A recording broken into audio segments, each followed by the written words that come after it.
Hi friends, मैं आकांक्षा शर्मा जी की with आकांक्षा में आपका स्वागत करती हूँ। महिला सुपरवाइज़र तैयारी में हमारी एक सीरीज़ चल रही है जिसमें हम टॉपिक वाइज थ्योरी पढ़ रहे हैं, टॉपिक वाइज एमसीक्यू कर रहे हैं। उसी श्रृंखला में आज हम टॉपिक वाइज एमसीक्यू करने वाले हैं। विकास और योजना जो पंचवर्षीय योजना है उनसे संबंधित कुछ हम महत्वपूर्ण फैक्ट पढ़ेंगे। सारे ही बहुत इंपॉर्टेंट हैं। इस टॉपिक को बहुत अच्छे से कर लेना है क्योंकि यहाँ से डायरेक्ट सीधे सीधे प्रश्न पूछे जाते हैं और ये अपने आप में एक संपूर्ण टॉपिक है, इसलिए तो चलिए स्टार्ट करते हैं। सबसे पहले कुछ फैक्ट याद कर लीजिएगा कि भारत में जो पंचवर्षीय योजना का जो मॉडल लिया है वो रूस से लिया है। रूस को पहले सोवियत संघ कहा जाता था, जिसको 1991-92 के बाद से रूस कहा जाने लगा है। पहले ये एक बहुत सारे देशों को मिला के सोवियत संघ कहा जाता था, लेकिन वर्तमान में इसको रूस कहा जाता है। तो या तो आपसे ऑप्शन में पूछेंगे कि कहाँ से लिया गया, तो या तो ऑप्शन में सोवियत संघ देंगे और या फिर रूस देंगे। इन योजनाओं ने देश के विभिन्न क्षेत्रों के विकास के लिए एक 5 साल की योजना बनाई जाती है। इन योजनाओं में क्या होता है, देश के विकास के 5 साल का लक्ष्य तय किया जाता है कि इन 5 सालों में क्या क्या करना है। इन्हीं योजनाओं के अंतर्गत और भी जितनी भी इनके निचले स्तर पर कार्यक्रम योजनाएं आते रहते हैं और समय समय पर मूल्यांकन किया जाता है। वर्तमान में भारत में पंचवर्षीय योजनाओं को बंद कर दिया गया है। भारत की जो लास्ट पंचवर्षीय योजना थी वो 12वीं पंचवर्षीय योजना थी, जो कि 2012 से 2017 तक थी। चलिए अब हम अपने एमसीक्यू लगाते हैं। पहला क्वेश्चन है, भारत की कौन सी ऐसी पंचवर्षीय योजना है जो देशभक्ति के विकास पर केंद्रित थी, जिसमें देशभक्ति की बात की गई। देखो जो सबसे पहले देखते हैं कि पहली पंचवर्षीय योजना कब आई थी। पहली जो पंचवर्षीय योजना आई थी वो 1951 से 56 के बीच आई थी। नवी पंचवर्षीय योजना कब आई थी। नवी पंचवर्षीय योजना 1997 से 2002 के समय आई थी। इस समय बहुत काम हुए थे क्योंकि अटल जी पीएम थे। तीसरी जो पंचवर्षीय योजना आई थी 1961 से 66 में आई थी और इसी को ही देशभक्ति विकास पर केंद्रित कहा जा सकता है, क्योंकि यही एक योजना थी जिसमें क्या हुआ था कि युद्ध हुए थे। 1962 का भारत चीन युद्ध हुआ था। 1965-66 में भारत पाकिस्तान युद्ध हुआ था। तो जब युद्ध हुआ था तो ऑटोमेटिकली देश की भावना जगती है, तो इसलिए इसको देशभक्ति के विकास पर केंद्रित किया जाता है। इसके अलावा 8वीं पंचवर्षीय योजना की बात की जाए तो ये 1992 से 1997 तक आई। पीवी नरसिंह राव इस समय प्रधानमंत्री थे। तो तीसरी पंचवर्षीय योजना के समय 1962 में भारत चीन युद्ध हुआ था, जैसा कि मैंने अभी बताया, और 1965 में 65-66 में भारत पाकिस्तान युद्ध हुआ था। इसी कारण जो तीसरी पंचवर्षीय योजना है उसको देशभक्ति के विकास पर केंद्रित किया गया था। याद रखिएगा कौन सी योजना देशभक्ति के विकास पर केंद्रित थी, तीसरी पंचवर्षीय योजना थी। तीसरी जो पंचवर्षीय योजना है उसको सैंडी सुखमती चक्रवर्ती मॉडल पर आधारित बोला जाता है। मतलब तीसरी योजना कैसी है, सैंडी और चक्रवर्ती मॉडल पर आधारित इसको बोला जाता है। साथ में इसमें जो मॉडल यूज़ हुआ था, फार्मूला यूज़ हुआ था, वो गॉडगिल फार्मूला इसमें यूज़ हुआ था, है ना। तो और ये मॉडल किस पर आधारित थी, सैंडी और चक्रवर्ती मॉडल पर तीसरी योजना आधारित थी। तीसरी योजना कब से कब तक थी, 1961 से 66 में थी। ये योजना पूरी तरह से असफल रही थी। इस योजना में लगभग 5% का लक्ष्य रखा था, लेकिन 2% ही लक्ष्य प्राप्त कर पाई थी ये योजना। तो ये पूरी तरह से असफल योजना थी। तो ये भी आप फैक्ट याद रखनी ना, ये भी पूछ सकते हैं। और इसी योजना के बाद 3 साल का योजना अवकाश भी दिया था, 1966 से 67, 67 से 68 और 68 से 69। ये 3 साल का अवकाश इसमें दिया गया था। एक वर्षीय 3 योजना इसमें बना दी गई थी। अगला क्वेश्चन है, राष्ट्रीय महिला कोष की स्थापना कब की गई। 7वीं योजना में, 8वीं योजना में, 9वीं योजना में या 10वीं योजना में। तो जो महिला कोष की स्थापना की गई थी ये 1993 में की गई थी। राष्ट्रीय महिला कोष की स्थापना कब की गई थी, 1993 में राष्ट्रीय महिला कोष की स्थापना की गई थी। और ये इस समय कौन सी योजना चल रही थी, इस समय 8वीं पंचवर्षीय योजना चल रही थी। 1992 से 97 के बीच ये योजना थी। एक सेकंड, कलर चेंज कर लेती हूँ। कब थी, 1992 से 97 के बीच ये योजना थी। और ये जो योजना थी 8वीं, वो मिलर मॉडल पर आधारित थी। किस मॉडल पर आधारित थी, मिलर मॉडल पर 8वीं योजना आधारित थी। और ये 8वीं योजना में बहुत सारे काम हुए थे, जैसे महिला कोष की स्थापना हुई थी। इसके अलावा स्वर्ण जयंती शहरी रोजगार योजना आरंभ हुई थी। मध्याह्न भोजन योजना जो है 1995 में, वो भी इसी 8वीं योजना के अंतर्गत आरंभ हुआ था, जिसको अभी पोषण मिशन बोला जाता है। ये भी 1995 में ही 8वीं योजना के अंतर्गत ही आरंभ हुई थी। तो याद रखना है आपको, राष्ट्रीय महिला कोष की स्थापना कब हुई थी? 8वीं पंचवर्षीय योजना में हुई थी। और इसमें गरीब महिलाओं को आर्थिक सहायता के साथ साथ कई और सहायता भी दी गई थी। तो राष्ट्रीय महिला कोष की स्थापना 8वीं योजना में, 8वीं योजना कब से कब तक थी? 1992 से 1997 तक थी। इस समय प्रधानमंत्री कौन थे? नरसिंह राव जो थे इस समय प्रधानमंत्री थे। इसके अलावा रोजगार आश्वासन योजना, ये भी बहुत इंपॉर्टेंट योजना है, RAY इसको बोला जाता है, और ये 1993 में आरंभ हुई थी। ये क्वेश्चन भी कई बार पूछा गया है। 8वीं योजना में जो लक्ष्य की बात की जाए तो 8वीं योजना में 5.6% का लक्ष्य रखा था, और इसकी जो प्राप्ति हुई थी ये 6.8% हुई थी, मतलब एक ज़्यादा ही हुई थी। 5.6% का लगभग लक्ष्य रखा था और 6% लगभग वृद्धि हुई थी, और ये योजना पूरी तरह से सफल रही थी। अगला है समन्वित ग्रामीण विकास कार्यक्रम किस योजना में आरंभ हुआ था? समन्वित विकास कार्यक्रम 1982-83 में आरंभ हुआ था, या 1985-86 में आरंभ हुआ था, या 1980-81 में आरंभ हुआ था, या 1978-79 में आरंभ हुआ था? समन्वित ग्रामीण विकास कार्यक्रम। देखो, ये जो समन्वित ग्रामीण विकास कार्यक्रम है ये बहुत ही मतलब ग्रामीण युवाओं को एकत्रित कर उनको प्रशिक्षण देने के लिए इस योजना को आरंभ किया था, और ये 1979-80 में आरंभ हुआ था, लेकिन इसको जो विकसित किया था ये 1980 से किया था। आरंभ तो हो गई थी कब? ये 1978-79 में आरंभ हो गई थी, लेकिन इसका जो विकास किया गया था ये मतलब इसको बढ़ाया गया था वो 1980-81 से बढ़ाया गया था। ये आपको याद रखना है। ये जो समन्वित ग्रामीण विकास कार्यक्रम है, ये जो योजना है ये 5वीं योजना में आरंभ कर दी थी, लेकिन 5वीं योजना को मोरारजी देसाई की सरकार आ गई थी, जिसको बीच में से ही रोक दिया था 1978 में। तो इसलिए इस योजना को किसी योजना में ना मानकर अनवरत योजना में माना जा सकता है।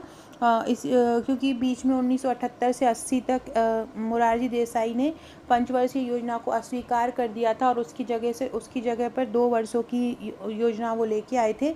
तो इसी कारण से इस योजना को आप ये कह सकते हैं कि अनवरत योजना में आई थी। अगर अनवरत योजना ऑप्शन में नहीं आएगा तो आपको 5वीं पंचवर्षीय योजना लगा देना है। तो समन्वित ग्रामीण विकास कार्यक्रम कब आरंभ हुआ था? तो जो समन्वित ग्रामीण विकास कार्यक्रम है वो 1978-79 में आरंभ हुआ था। कब हुआ था? 1978-79 में समन्वित विकास कार्यक्रम आरंभ हुआ था। इसमें क्या बोला गया था?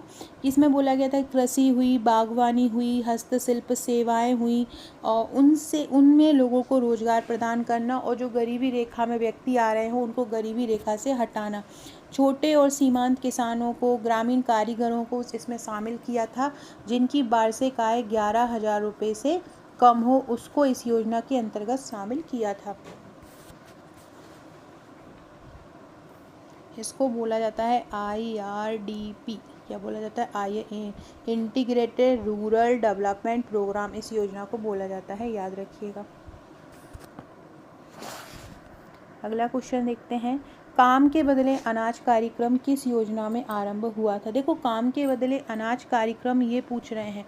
देखो, काम के बदले अनाज कार्यक्रम यदि ये पूछते हैं कि ये राष्ट्रीय स्तर पर कब लागू हुआ, है ना, राष्ट्रीय स्तर पर इसको कब लागू किया गया, या भारत में इसको कब लागू किया गया, तो 10वीं पंचवर्षीय योजना आएगा। लेकिन अगर सिंगल यही पूछते हैं कि काम के बदले अनाज कार्यक्रम को किस पंचवर्षीय योजना में आरंभ किया गया, तो उसमें 5वीं पंचवर्षीय योजना आएगा, क्योंकि 5वीं पंचवर्षीय योजना में इसको आरंभ कर दिया गया था। इसमें काम के बदले लोगों को अनाज दिया जाता है, काम करवाया जाएगा और अनाज दिया जाएगा। इसमें कृषि पर ज़्यादा जोर दिया गया था, है ना। और अभी जो 2010 में आई उसमें भी यही बोला है कि श्रम के बदले आप श्रम देंगे, उसके बदले में आपको खाद्यान्न प्रदान किया जाएगा। तो काम के बदले अनाज कार्यक्रम किस पंचवर्षीय योजना में आरंभ किया गया है? ये पंचवर्षीय योजना की बात करें तो 5वीं आएगा, लेकिन अगर ये बात करें काम के बदले अनाज कार्यक्रम भारत में ये पूरी तरह से कब लागू किया गया, तो भारत में ये पूरी तरह से लागू 10वीं पंचवर्षीय योजना है, मतलब 2004 में लागू किया गया, है ना। ये फैक्ट, ये मेरे कंफ्यूजिंग वाला पॉइंट है, क्योंकि यहाँ पे 2004 में भी इसको आरंभ किया गया है और 1977 में भी इसको आरंभ किया गया है, लेकिन कंडीशन क्या है जबकि इसको पूरी तरह से भारत में मतलब राष्ट्रीय स्तर पर पूरे भारत में इसको लागू किया गया 2004 में, और केवल कुछ ही क्षेत्रों में इसको लागू किया गया था 5वीं पंचवर्षीय योजना में। तो ये फैक्ट आपको याद रखना है। 5वीं पंचवर्षीय योजना कब आई थी? तो 5वीं पंचवर्षीय योजना 1974 से 1978 में आई थी, और ये जो किस मॉडल पर आधारित थी? ये डीपी धर मॉडल पर आधारित थी। डीपी धर मॉडल पर ये आधारित, दुर्गा प्रसाद धर इनका पूरा नाम था, और इस मॉडल पर आधारित थी। जो राष्ट्रीय राजमार्ग प्रणाली है वो भी 5वीं पंचवर्षीय योजना में आई थी। न्यूनतम आवश्यकता कार्यक्रम ये भी 5वीं पंचवर्षीय योजना में आया था। इसके अलावा मरुभूमि विकास कार्यक्रम, ये मरुभूमि विकास कार्यक्रम जो है वो भी 5वीं पंचवर्षीय योजना में आया था। 1978 में जनता पार्टी की सरकार आ गई थी, उन्होंने इसको बंद कर दिया था, इसलिए 5वीं योजना के बाद 2 साल का गैप मिल गया था। तीसरी योजना के बाद 3 साल का गैप था। अगला क्वेश्चन है, हरित क्रांति का संबंध किस योजना से है? हरित क्रांति जो योजना आई थी वो हरित क्रांति योजना कब आई थी? तो हरित क्रांति योजना तीसरी पंचवर्षीय योजना में आई थी। हरित क्रांति योजना कब आई थी? तीसरी पंचवर्षीय योजना में आई थी। तीसरी पंचवर्षीय योजना कब से कब तक थी? 1961 से 66 में मॉडल पर आधारित थी, और इसका जो उद्देश्य था इसका स्वावलंबी बनाना, लोगों को स्वावलंबी बनाना, ताकि वो अपने पैरों पर खुद खड़े हो पाए। पहली योजना का क्या उद्देश्य था? कृषि पर ध्यान देना, दूसरी पर उद्योगों पर जोर देना था, और तीसरी का क्या था? तीसरी का था स्वावलंबी बनाना, लोगों को जितना ज़्यादा हो स्वावलंबी बनाना। फ्रेंड्स, आज हमने हमारा जो सुपरवाइज़र का जो हमारा टेस्ट ग्रुप है, पेड ग्रुप है, जो आपको हमारा नोट्स लेने पर या आप हमारा ऑनलाइन सब्सक्रिप्शन लेते हैं तब आपको दिए जाता है। हमारे 3 तरह के ग्रुप आपको मिलते हैं, एक व्हाट्सएप का और 2 टेलीग्राम पर मिलता है। एक टेलीग्राम ग्रुप आपका पूरा टेस्ट पर बेस्ड होता है, उसमें डेली टेस्ट होते हैं, आपको कहीं बाहर से कोई टेस्ट नहीं लगाना, हम ही आपको PDF देते हैं कि किसका टेस्ट होगा। बहुत इजी लैंग्वेज में PDF तैयार करके दी जाती है, और अगले दिन जैसे कि आज अगर हमने कोई टॉपिक दिया है तो कल अगले दिन रात को 10 बजे उसका टेस्ट होगा। जो लोग रात को नहीं जगते हैं, रात को नहीं दे पाते हैं, वो शाम में 4 बजे उसका टेस्ट दे सकते हैं। किस तरह का कौन सा टॉपिक होगा, किस तरह से आपको तैयार करना है, कोई कठिन टॉपिक है तो उसकी ट्रिक बनाकर हम याद करवाते हैं। एक फुल टू फुल, जैसे कि आप स्कूल में तैयारी करते हैं कोई भी टॉपिक इजी लैंग्वेज में कैसे करवा सकते हैं टीचर, तो वैसे ही हम वहाँ पे ग्रुप में तैयारी करवाते हैं। जैसे कि आज मैं आपको बताऊं, आज हमारा जो ग्रुप है उसमें जितनी भी पंचवर्षीय योजना है वो किस पर आधारित थी। जैसे कि पहली कृषि पर थी, दूसरी उद्योग पर थी, तीसरी स्वावलंबी पे थी, चौथी आत्मनिर्भरता भारत पे थी, 5वीं गरीबी हटाओ पे थी, है ना, ये करवाए हैं। इसके अलावा पहली से 12वीं योजना तक के जितने मॉडल हैं ये हमने ट्रिक द्वारा करवाए हैं। इसके अलावा पहली योजना में कितना लक्ष्य रखा गया, कितनी प्राप्ति हुई, दूसरी योजना में कितना लक्ष्य रखा गया, कितना प्राप्ति की गई, ये सारा हमने करवाया है। किस योजना में सिंचाई परियोजनाएं बनी है, किस योजना में कौन से उद्योग बने हैं, किस योजना में IIT स्थापित किए गए हैं, किस योजना में UTI बना है, किस योजना में SIDBI बना है, किस योजना में बैंक बने हैं, किस योजना में बैंकों का राष्ट्रीयकरण किया गया है, ये सारे के सारे जो हैं हम फैक्ट आज हमने ट्रिक द्वारा करवाए हैं, जिनका कल 10 बजे टेस्ट होगा। यदि आप भी इसी तरह से बिल्कुल रेगुलर टेस्ट देना चाहते हैं, रेगुलर बिल्कुल फुल टू फुल तैयारी करना चाहते हैं, अगर आपने हमारा पैकेज लेना है तो आपको हमें व्हाट्सअप करना है। अगर आप हार्ड कॉपी भी लेना चाहते हैं हमारे नोट्स की, तो हमारा जो नोट्स है उसका जो हार्ड कॉपी का प्राइस है उसका 1499 है। 1499 में आपको हार्ड कॉपी भी मिलती है और हमारा ऑनलाइन पैकेज भी मिलता है। इसके अलावा केवल आप अगर हमारा सॉफ्ट कॉपी का पैकेज लेना चाहते हैं, जिसमें आपको टेलीग्राम ग्रुप और व्हाट्सएप ग्रुप मिलते हैं, उसका चार्ज है 799। इसमें आपको तीनों ग्रुप मिलेंगे। जितने भी अभी टॉपिक तैयार हो चुके हैं सारी की सारी PDF आपको मिल जाएंगी। बहुत ही ईजी लिंक, ऐसे PDF नहीं है कि एक पेज में बहुत सारा डाटा भर दिया हो। एक बहुत इजी लैंग्वेज में हैंड रिटन तैयार किया जाता है, चित्रात्मक फॉर्म में तैयार किया जाता है। अधिनियम की धाराएं हैं तो उनको ट्रिक द्वारा याद करवाया जाता है। तो वो बहुत फुल टू फुल एक ऐसा कोर्स है जिसमें आपको सारा कुछ मिलेगा, वो भी बहुत इजी लैंग्वेज में मिलेगा। अगर मैथ्स का तो कोई टॉपिक है तो मैथ्स की कठिन अगर कोई टॉपिक है तो उसको भी हम ट्रिक द्वारा करवाते हैं। तो अगर आप ये लेना चाहते हैं तो आपको क्या करना है, ये मेरा नंबर है 6260190944। यहाँ पे आपको मुझे व्हाट्सएप करके हाय लिख कर भेजना है। आप जैसे ही आप मुझे हाय लिखेंगे, हमारे पास से आपके पास मैसेज पहुंच जाएगा। जैसे ही हम देखेंगे या हमारा कोई भी टीम मेंबर देखेगा, आपको डिटेल भेज देगा। जैसे कि आपको अगर केवल ऑनलाइन ग्रुप लेना है तो आपको पेमेंट नंबर दिया जाएगा, तो आपको 799 का पेमेंट करना है। जैसे ही पेमेंट हमारे पास रिसीव्ड होता है, हम आपको तुरंत ग्रुप से जोड़ लेते हैं। ग्रुप में आपको पुरानी PDF मिल जाती है और जो नेक्स्ट टॉपिक होता है उसकी तैयारी आपकी स्टार्ट हो जाती है। जो टॉपिक अभी हो चुके हैं उनका हम रिवीजन कराते रहते हैं, तो आपका रिवीजन में वो टॉपिक क्लियर हो जाएंगे। अगर आपको हमारी वो 7 बुकलेट भी मंगाना है, जो 7 बुकलेट मिलती हैं, बता देती हूँ आपको। इस प्रकार की ये हमारी 7 बुकलेट रहती हैं। अगर आप ये हमारी 7 बुकलेट लेना चाहते हैं तो ये भी आप ले सकते हैं। इसके साथ आपको ऑनलाइन ग्रुप भी मिल जाएगा, वो सारा पैकेज भी मिल जाएगा। इसमें हमारी सारी वीडियोस की PDF भी आपको मिल जाती हैं।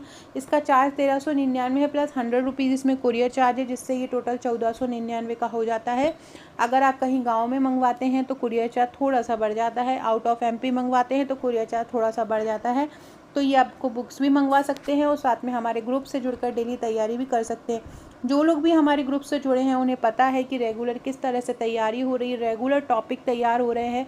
केवल हमको एक भार नहीं टालना है आपसे पेमेंट लेकर, जो हम रेगुलर आपकी तैयारी करवा रहे हैं, वो भी बहुत ईजी लैंग्वेज में करवा रहे हैं। एग्ज़ाम तक आपका फुल टू फुल तैयारी हो जाएगी। और जो लोग भी हमारे ग्रुप से जुड़े हुए हैं उनका ऑलमोस्ट बहुत सारे टॉपिक जो है वो तैयार हो चुके हैं। कुछ टॉपिक ऐसे हैं जिनका बस ही उनको रिवीजन ही करना है। तो अगर आप भी ऐसे ही टॉपिक्स का जुड़ना चाहते हैं, तैयारी करना चाहते हैं, तो आप लोग मुझे व्हाट्सअप कर सकते हैं। ये योजना है इस प्रकार का। ये देखिए, आज मैंने इस प्रकार से टॉपिक भी तैयार करवाया। ये हर योजना का लक्ष्य है और ये प्राप्ति, जैसे पहली योजना का लक्ष्य 2.1 है तो उसको प्राप्त हुआ है 3.6, मतलब ये पूरी तरह से सफल हुई। दूसरी योजना का लक्ष्य 4.5 था और प्राप्त हुआ 4.2। तीसरी योजना का लक्ष्य 5.6 रखा था, लेकिन ये 2.8 को ही पाया, मतलब ये पूरी तरह से असफल रही थी। चौथी योजना का लक्ष्य 5.6 रखा था, लेकिन 3.3 ही पाया। पाँचवीं योजना का लक्ष्य 4.4 रखा था और 4.8 पाया। छठवीं योजना में 5.2 रखा था और 5.7 पाया। सातवीं योजना में 5 लक्ष्य रखा था और 6 पाया। इस प्रकार से हमने सारा 12 योजनाओं का जो इन पूरी योजनाओं का जो लक्ष्य है वो भी पूरे स्टूडेंट को ट्रिक द्वारा याद करवाया है। कुछ फनी ट्रिक्स बनाकर हम उनको याद करवा देते हैं, ताकि आपको याद करने में बर्डन ना लगे और कोई भी टॉपिक कठिन ना लगे। तो हरित क्रांति का संबंध किस पंचवर्षीय योजना से है? तीसरी पंचवर्षीय योजना है। अगला है, किस पंचवर्षीय योजना में आत्मनिर्भरता का लक्ष्य रखा गया? चौथी पंचवर्षीय योजना, छठवीं पंचवर्षीय योजना, तीसरी पंचवर्षीय योजना या पांचवी पंचवर्षीय योजना? देखो, चौथी और पांचवी दोनों ही पंचवर्षीय योजना ऐसी थी जिनमें आत्मनिर्भरता का लक्ष्य रखा गया है। मेनली केवल आत्मनिर्भरता का ही जो लक्ष्य रखा था वो चौथी पंचवर्षीय योजना में रखा था। चौथी पंचवर्षीय जो योजना आई थी 1969 से 1974 के बीच चौथी पंचवर्षीय योजना आई थी। चौथी पंचवर्षीय योजना के पहले 3 साल का गैप पड़ गया था और जो चौथी पंचवर्षीय योजना आई थी वो गॉडगिल मॉडल पर आधारित थी। किस पे थी? गॉडगिल मॉडल पर आधारित थी। यही एक ऐसी योजना है जिसमें 14 भारतीय बैंकों का राष्ट्रीयकरण किया था। क्या किया था? 14 भारतीय जो बैंक हैं उसका राष्ट्रीयकरण किया था। और यह चौथी योजना ऐसी थी जिसमें पहली बार सामाजिक न्याय को भी महत्व दिया था। सामाजिक न्याय के बारे में जो 7वीं योजना है उसमें विस्तार से बताया है, लेकिन पहली बार जो महत्व दिया था सामाजिक न्याय को वो इसी चौथी योजना में दिया था। कब से कब तक थी चौथी योजना? 1969 से 1974 तक थी। बफर स्टॉक की अवधारणा भी चौथी योजना में ही आई। इसके तहत 5 मिलियन टन खाद्यान्न का बफर स्टॉक संरक्षित किया गया। ये वाला क्वेश्चन कि किस योजना में 14 भारतीय बैंकों का राष्ट्रीयकरण किया गया, ये क्वेश्चन 2017 के सुपरवाइजर एग्जाम में पूछा गया है, तो उसका आंसर चौथी पंचवर्षीय योजना ही होगा। अगला है, किस पंचवर्षीय योजना को पूरी होने से पहले 1 वर्ष पहले ही समाप्त कर दिया था? तो वो था 5वीं पंचवर्षीय योजना। 5वीं पंचवर्षीय योजना ऐसी थी जिसको उसका पूरा होने से पहले ही समाप्त कर दिया था, क्योंकि मोरारजी देसाई की सत्ता आ गई थी। मोरारजी देसाई की पार्टी आ गई थी, जनता पार्टी आ गई थी। इसके पहले कांग्रेस पार्टी थी, तो जिसको उन्होंने हटा के स्वयं की पार्टी ले आए थे, लेकिन ये 2 साल ही काम कर पाए। फिर इंदिरा गांधी सरकार आ गई थी और फिर उन्होंने फिर से 6वीं योजना जो है स्टार्ट कर दी थी। तो 1978 तक की योजना थी, जिसको 1 साल पहले ही इसको ख़त्म कर दिया था। तो याद रखना, 1978 में इसको ख़त्म कर दिया था। कौन सी योजना को पूरी होने से पहले ही ख़त्म कर दिया था? 5वीं योजना को कर दिया था। 5वीं योजना किस पर आधारित थी? डीपी धर मॉडल पर आधारित थी। यही एक ऐसी योजना है जिसमें न्यूनतम आवश्यकता कार्यक्रम लाया था, मरुभूमि विकास कार्यक्रम लाया था और भारतीय राष्ट्रीय राजमार्ग प्रणाली भी इसी 5वीं योजना में ही आई थी। अगला है, राष्ट्रीय आय की वृद्धि दर किस पंचवर्षीय योजना में सबसे न्यूनतम रिकॉर्ड की गई? कौन सी ऐसी पंचवर्षीय योजना है जिसमें सबसे कम राष्ट्रीय वृद्धि दर रिकॉर्ड की गई? तो वो है तीसरी पंचवर्षीय योजना सबसे असफल योजना है। मैंने बताया कि लगभग 5 का इसमें लक्ष्य रखा था और केवल 2% ही पाया तीसरी पंचवर्षीय योजना में। और तीसरी पंचवर्षीय योजना में प्रति व्यक्ति आय या राष्ट्रीय आय की वृद्धि दर सबसे कम रिकॉर्ड की गई थी। किसमें की गई थी? तीसरी पंचवर्षीय योजना में की गई थी। अगला है, पहली पंचवर्षीय योजना कब प्रस्तुत की गई थी? तो जो पहली पंचवर्षीय योजना आई थी 1951 से 56 में पहली पंचवर्षीय योजना आई थी। याद रखना कब आई थी? 1951 से 56 में, और 9 जुलाई 1951 को ये आ गई थी। और ये जो पहली पंचवर्षीय योजना है वो हेरोड-डॉमर मॉडल पर आधारित है। किस पर आधारित है? हेरोड-डॉमर मॉडल पर आधारित है। इसी पहली पंचवर्षीय योजना में यूजीसी की स्थापना हुई थी। यूजीसी की स्थापना कब हुई थी?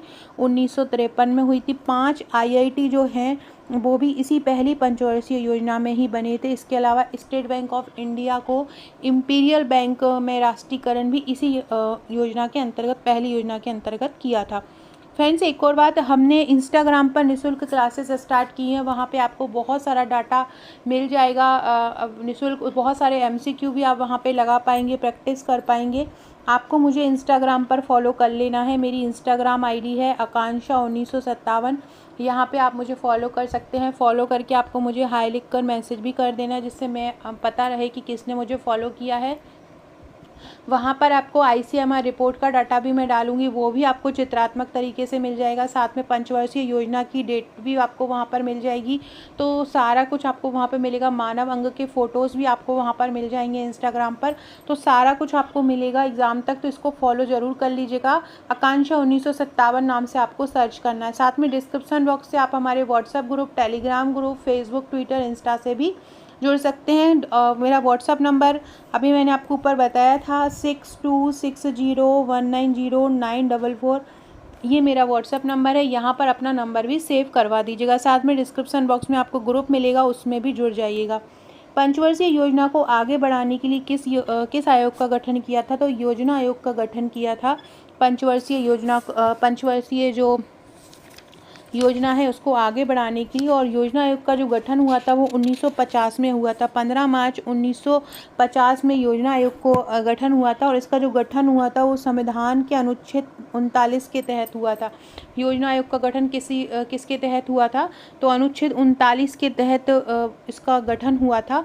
और अभी वर्तमान में ये आयोग नहीं है। 2015 में नरेंद्र मोदी जी ने इसको बदल दिया है और इसकी जगह नीति आयोग लेकर आए हैं। तो अब योजना आयोग काम नहीं करता है। 2015 से योजना आयोग की जगह किसने ले ली है? नीति आयोग ने ले ली है। योजना आयोग के जो प्रथम अध्यक्ष थे वो थे जवाहरलाल नेहरू, और जो इसके प्रथम उपाध्यक्ष थे वो थे गुलजारी लाल नंदा। और योजना आयोग के अंतिम उपाध्यक्ष की आप बात करें, क्योंकि 2015 में ये खत्म हो गया था, तो इसके अंतिम उस समय जो उपाध्यक्ष थे वो मोंटेग सिंह आहलूवालिया थे। और जो इसके अध्यक्ष होते हैं योजना आयोग के, वो जो भी भारत के प्रधानमंत्री होते हैं वो इसके अध्यक्ष होते हैं। 2015 में जब ये खत्म हुआ था तब इसके अध्यक्ष नरेंद्र मोदी थे और उपाध्यक्ष कौन थे? मोंटेग सिंह आहलूवालिया थे। अभी इसकी जगह क्या ले आए हैं? अब इसकी जगह नीति आयोग ले आए हैं। 2015 में इसको बदल दिया गया। अगला है, देश में छात्रवृत्ति का आरंभ किस पंचवर्षीय योजना में किया गया? छात्रवृत्ति का आरंभ को किस पंचवर्षीय योजना में लाए थे? तो दूसरी पंचवर्षीय योजना जब आई थी 1956 से, उसमें 56 से 61 तक, उसमें ये छात्रवृत्ति का आरंभ हुआ था। याद रखना किस योजना में छात्रवृत्ति का आरंभ हुआ? तो दूसरी योजना में हुआ। दूसरी जो योजना थी वो पीसी महालनोबिस मॉडल पर आधारित थी। किस पर आधारित थी? पीसी महालनोबिस मॉडल पर दूसरी योजना आधारित थी। और ये उद्योगों पर केंद्रीकृत थी। इस योजना में उद्योगों का पूरा विकास हुआ है। दुर्गापुर हुआ, भिलाई इस्पात संयंत्र हुए, राउरकेला इस्पात संयंत्र हुआ, ये सारे इसी योजना में बने थे। भिलाई जो संयंत्र है वो सोवियत संघ मतलब रूस की सहायता से बना था, दुर्गापुर ब्रिटेन की सहायता से बना था, और राउरकेला जर्मनी की सहायता से बना था। इसके अलावा परमाणु ऊर्जा आयोग की स्थापना जो 1958 में हुई थी, वो भी दूसरी पंचवर्षीय योजना में ही आई थी। दूसरी पंचवर्षीय योजना कब से कब तक थी? 1956 से 61 तक थी। इसी में ही छात्रवृत्ति का आरंभ किया था। अगला है, मृत्यु दर किस पंचवर्षीय योजना में सबसे न्यूनतम रिकॉर्ड की गई थी? सबसे कब न्यूनतम रिकॉर्ड की गई थी? तीसरी पंचवर्षीय योजना में मृत्यु दर सबसे कम रिकॉर्ड की गई थी। कब की गई थी? तीसरी पंचवर्षीय योजना कब से कब तक थी? 1961 से 1966 तक थी। अगला है, अशोक रुद्र व एएस मन्ने मॉडल पर आधारित कौन सी पंचवर्षीय योजना है? देखो, चौथी जो पंचवर्षीय योजना है वो गाडगिल फॉर्मूले पर आधारित है। किस पर आधारित है? गाडगिल फॉर्मूले पर आधारित है, लेकिन यहाँ पर बोल रहे हैं मॉडल पर। तो अशोक रुद्र और जो एफएस मन्ने थे वो इन्होंने इसको तैयार किया था, तो इसके मॉडल पर आधारित है। तो अगर आपसे पूछें कि चौथा जो पंचवर्षीय योजना है वो किस मॉडल पर आधारित है, तो अशोक रुद्र और एएस मन्ने मॉडल आ जाएगा। लेकिन या तो ये देंगे और या तो ये गाडगिल देंगे। अगर गाडगिल दें तो गाडगिल लगाइएगा और ये दें तो ये लगाइएगा, है ना। तो तीनों ने ही मिलकर इसको तैयार किया था। इस समय हमारे देश की जो प्रधानमंत्री थी वो इंदिरा गांधी थी, और इसके बाद पंचवर्षीय योजना का नेतृत्व इंदिरा गांधी ने ही किया था। इंदिरा गांधी ने देश में 14 बैंकों का राष्ट्रीयकरण किया। इसके अलावा 1971 के चुनाव के दौरान गरीबी हटाओ का नारा भी दिया था। तो आपसे पूछ सकते हैं कि वो मैंने अभी बताया था 14 बैंकों का राष्ट्रीयकरण किस योजना में किया गया, तो चौथी पंचवर्षीय योजना में ही 14 भारतीय बैंकों का राष्ट्रीयकरण किया था, जो कि इंदिरा गांधी जी ने किया था। अगला है, आगत निर्गत मॉडल पर कौन सी पंचवर्षीय योजना आधारित है? कौन सी ऐसी पंचवर्षीय योजना है जो आगत निर्गत मॉडल पर आधारित है? देखो, छठवीं योजना भी आगत निर्गत मॉडल पर आधारित है, नवीं योजना भी आगत निर्गत मॉडल पर आधारित है, और 10वीं योजना भी आगत निर्गत मॉडल पर आधारित है। इस योजना में कृषि पर सबसे ज़्यादा बल दिया और सबसे ज़्यादा जो खर्च किया है वो ऊर्जा पर किया है। कृषि पर सबसे अधिक बल दिया और ऊर्जा पर सबसे ज़्यादा खर्च किया है। तो याद रखना, आगत निर्गत मॉडल पर कौन कौन सी योजना है? छठवीं, नवीं और 10वीं जो योजना है वो आगत निर्गत मॉडल पर आधारित है। याद रखिएगा, कौन सी? छठवीं, नवीं और जो 10वीं योजना है वो आगत निर्गत मॉडल पर आधारित है। 10वीं योजना कब आई थी? 2002 से 2007 तक 10वीं योजना आई थी। और ये गंगा जी की जगह जो सफाई अभियान चला था, नदियों का जो सफाई अभियान चला था, वो इसी 10वीं योजना में ही चला था। अगला है, जॉन सैंडी तथा चक्रवर्ती मॉडल पर आधारित कौन सी पंचवर्षीय योजना है? जॉन सैंडी तथा चक्रवर्ती योजना पर मैंने अभी ऊपर बताया था, तीसरी योजना जो है वो जॉन सैंडी चक्रवर्ती मॉडल पर आधारित है। इसका समय कब से कब तक है? 1961 से 66 तक इसका समय है। इसको गाडगिल योजना भी कहा जाता है, और इसी योजना में भारत चीन युद्ध और भारत पाकिस्तान युद्ध हुआ था, इसलिए इसको देशभक्ति वाली योजना भी कहा जाता है। हैरोल्ड डॉमर समृद्धि मॉडल पर कौन सी योजना आधारित है? पहली पंचवर्षीय योजना, जो कि 1951 से 1956 पर थी। इस योजना को हैरोल्ड डॉमर समृद्धि मॉडल पर आधारित कहा जाता है। इस योजना में कृषि पर सर्वाधिक महत्व दिया था। इसके अलावा 1952 में सामुदायिक विकास कार्यक्रम और 1953 में राष्ट्रीय प्रसार सेवा की शुरुआत भी इसी के अंतर्गत की गई थी। अगला है, डीपी धर मॉडल पर आधारित कौन सी पंचवर्षीय योजना है? डीपी धर मॉडल पर आधारित कौन सी योजना है? तो 5वीं पंचवर्षीय योजना जो है वो डीपी धर मॉडल पर आधारित है। कौन सी है? 5वीं पंचवर्षीय योजना है, जिसको 1978 में मोरारजी देसाई की सरकार ने गिरा दिया था और 1 वर्ष पूर्व ही बंद कर दिया था। इस योजना में न्यूनतम आवश्यकता कार्यक्रम भी आया था 1974 में। ये योजना 1974 से 1978 में आई थी। किस मॉडल पर आधारित थी? ये डीपी धर मॉडल पर आधारित थी। फ्रेंड्स, ये जो ऑनलाइन हमारा पैकेज है उसके बारे में जानकारी है। 100% सिलेक्शन का तैयारी वाला पैकेज है। सारे टॉपिक ऑनलाइन कवर हैं। कठिन टॉपिक अधिनियम धारा से ट्रिक द्वारा कवर है। डेली टॉपिक वाइज टेस्ट होंगे। डेली आपको PDF दी जाएगी। सारी परिभाषाएं ट्रिक द्वारा करवाई जाएंगी। ICMR रिपोर्ट याद करवाई जाएगी ट्रिक से। 11,000 प्रश्नों का जो प्रश्न बैंक हमारे चैनल पर बनाया जा रहा है, जिसका मैंने कल एक वीडियो बनाया था। अगर आपने नहीं देखा हो, अगर आप हमारा पैकेज नहीं ले सकते हैं तो आप वीडियो के माध्यम से भी उसको देख सकते हैं। YouTube की सारी PDF हमारे इस ग्रुप में दी जाएगी और परीक्षा तक लगभग 40,000 प्रश्न इसमें तैयार करवाए जाएंगे। अगर आप घर पे नोट्स मंगाते हैं तो ये पैकेज आपको मिलेगा, लेकिन अगर आप अलग से भी पैकेज लेना चाहते हैं ऑनलाइन अकेला तो ले सकते हैं।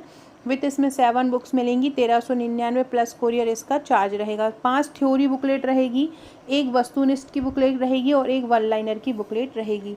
अगला है 8वीं पंचवर्षीय योजना किस मॉडल पर आधारित है। तो जो 8वीं पंचवर्षीय योजना है वो मिलर मॉडल पर आधारित है, डब्ल्यू मिलर मॉडल पर आधारित है। इस 8वीं पंचवर्षीय योजना में मानव संसाधन विकास पर, आर्थिक विकास पर, आत्मनिर्भरता पर, रोजगार वृद्धि और आधुनिकीकरण पर बल दिया था। याद रखना कौन से ना, 8वीं पंचवर्षीय योजना कब से कब तक थी, 1992 से 97 तक थी। ये इसमें पीवी नरसिम्हा राव जो थे प्रधानमंत्री थे, और महिला कोष का भी इसी समय ही बना था 1993 में 8वीं योजना में। न्यूनतम आवश्यकता कार्यक्रम कब आया था, अभी मैंने बताया आपको, न्यूनतम आवश्यकता कार्यक्रम 5वीं पंचवर्षीय योजना में आया था 1974 से 1978 के बीच, और डीपी धर इस मॉडल पर ये योजना आधारित थी। अगला है भारत की पंचवर्षीय योजना को अंतिम मंजूरी कौन प्रदान करता है। तो ये राष्ट्रीय विकास परिषद करता था, जिसको एनडीसी बोला जाता है। इसकी स्थापना भी 1952 में ही हुई थी, और ये जब पूरी पंचवर्षीय योजना तैयार हो जाती है तो उसको अंतिम रूप जो देता है वो यही राष्ट्रीय विकास परिषद ही देता है। अगला है भारत की प्रथम पंचवर्षीय योजना कब शुरू हुई थी। अभी अपन ने ऊपर पढ़ा था 1951 में भारत की पहली पंचवर्षीय योजना आरंभ हुई थी। भारत की प्रथम पंचवर्षीय योजना किस पर आधारित थी, हेराल्ड डॉमर मॉडल पर पहली पंचवर्षीय योजना थी, और दूसरी पंचवर्षीय योजना जो थी वो महालनोबिस मॉडल पर आधारित थी। बम्बई योजना प्लान जो था वो 1944 में आया था। अगला है भारत की प्रथम पंचवर्षीय योजना का लक्ष्य क्या था। प्रथम पंचवर्षीय योजना का लक्ष्य था कृषि विकास, और दूसरी पंचवर्षीय योजना का लक्ष्य था उद्योगों का विकास। पहले कृषि का विकास हुआ था और फिर दूसरे नंबर पे किसका विकास हुआ था, उद्योगों का विकास हुआ था। अगला है किस पंचवर्षीय योजना के दौरान भारत में गरीबी हटाओ का नारा दिया था। तो जो 5वीं पंचवर्षीय योजना आई थी उसमें गरीबी हटाओ का नारा दिया था। किसमें दिया था, 5वीं पंचवर्षीय योजना में गरीबी हटाओ का नारा दिया था। कब आई थी 1974 में ये आई थी, डीपी धर मॉडल पर आधारित थी। किस पंचवर्षीय योजना में भारत ने मिश्रित अर्थव्यवस्था चुनी थी। दूसरी, क्या हुआ था कि पहली पंचवर्षीय योजना में क्या आ रहा था, कृषि चल रहा था। दूसरी पंचवर्षीय योजना में क्या आ रहा था, उद्योगों पर बल दिया था। तो उन्होंने पूरी तरह से कृषि को नकारा नहीं था और बोला था कि कृषि के साथ साथ उद्योगों पर भी बल दो। तो मतलब ये दोनों का मिश्रण किया था, पशुपालन पर भी जोर दिया था। तो कौन सी ऐसी योजना थी जिसमें मिश्रित अर्थव्यवस्था चुनी थी। तो दूसरी ऐसी योजना आई थी जिसने मिश्रित अर्थव्यवस्था को चुना था। अगला है भारत में योजना अवकाश कब घोषित किया था। तीसरी योजना के बाद चौथी, देखो चौथी के बाद तो नहीं किया गया था, 5वीं पंचवर्षीय योजना के बाद खुद से नहीं किया था, वो तो एक साल पहले ही उसको रोक दिया था। तो ये भी नहीं होगा, 6वीं पंचवर्षीय योजना के बाद नहीं होगा। तीसरी पंचवर्षीय योजना के बाद जो 66 में ख़त्म हो गई थी, उसके बाद 66 से 69 तक योजना अवकाश दिया था। एक साल की 3 योजनाएं चलाई थी, क्योंकि ये जो योजना थी जो तीसरी वाली वो पूरी तरह से असफल रही थी, तो उससे निराश होकर इसमें योजना अवकाश दे दिया था। अगला है जवाहर रोजगार जो योजना है वो किस पंचवर्षीय योजना के दौरान आरंभ हुई थी। जवाहर जो योजना है वो 7वीं पंचवर्षीय योजना के दौरान आरंभ हुई थी। जवाहर रोजगार योजना 1989 में आरंभ हुई थी, और इसी दौरान सेबी की स्थापना भी हुई थी 1988 में। 7वीं पंचवर्षीय योजना में याद रखना जवाहर के साथ ऐसे करके याद कर लेना। आज मैंने ग्रुप में करवाया है इसी तरह से कि जवाहर के साथ शिक्षा ग्रहण करो, जवाहर के साथ रोजगार ग्रहण करो। तो 7 से याद रखना, 7वीं योजना में जवाहर रोजगार योजना आई थी। 7वीं योजना का जो लक्ष्य था लगभग 5 था और पाया था 6। ये योजना सफल रही थी 7वीं। अगले है डैश के बीच 3 वार्षिक योजनाएं लागू हुई। अभी मैंने बताया था 1966 से 67, 67 से 68 और 68 से 69, ये 3 वार्षिक योजनाएं लागू की गई थी 1966 से 69 के बीच में। राष्ट्रीय विकास परिषद में कौन कौन शामिल होता है। योजना आयोग के सदस्य, राज्यों के राज्यपाल, राज्य के मुख्यमंत्री या ए और सी। राज्यपाल का राष्ट्रीय विकास परिषद में कोई भी काम नहीं होता। हाँ, योजना आयोग के सदस्य होते हैं, और इसमें कौन होते हैं, राज्यों के जो मुख्यमंत्री होते हैं वो राष्ट्रीय विकास परिषद में शामिल होते हैं। राष्ट्रीय विकास परिषद की स्थापना कब हुई थी, 1952 में राष्ट्रीय विकास परिषद की स्थापना हुई थी। सो फ्रेंड्स, ये था हमारा आज का वीडियो। आशा है आपको वीडियो पसंद आया होगा। वीडियो अच्छा लगे तो लाइक शेयर सब्सक्राइब जरूर कीजिएगा। ये फ्रेंड्स मेरा MCQ है, ये जो आप नोट्स लेंगे उसके साथ आपको ये MCQ का प्रैक्टिस सेट मिलता है। तो अगर आप ये लेना चाहते हैं या हमारे ग्रुप से जुड़ना चाहते हैं, ऑनलाइन सब्सक्रिप्शन लेना चाहते हैं या ऑफलाइन लेना चाहते हैं, तो मुझे व्हाट्सअप कर सकते हैं। व्हाट्सअप नंबर ये बुक के नीचे दिया हुआ है। Okay friends, thank you.